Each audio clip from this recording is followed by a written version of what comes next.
எதா இல்ல அத்தை வீட்ல இல்லையா மாமா, மொட்டை மாடிக்கெல்லாம் வந்துக்கிற?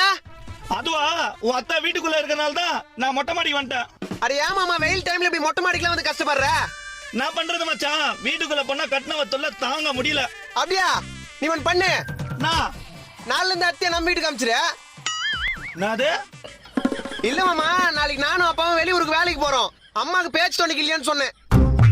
ஒரு நிமிஷம் மூச்சா நில போச்சுடா டேய். ஐயோ அப்படியா? ஆம்புலன்ஸ் காச்சு போன் பண்ணிட்டா? கொழுப்பு தாண்டா உனக்கு. ஆமா, உச்சி வெயில்ல நீ என்ன பண்ற மாடியில? உச்சி வெயில்ல குச்சி ஐஸ் வேணும்னு அம்மா கிட்ட கேட்டேன். அம்மா காசு இல்லன்னு கால்ல இருக்கிற செருப்பை கட்டி காது மேல வச்சாங்க. அப்ப காஸ்டியூம் எடுத்துட்டு மாடிக்கு வந்தவன் தான். இதெல்லாம் ஆறுன துணி தான், என்ன பண்றது?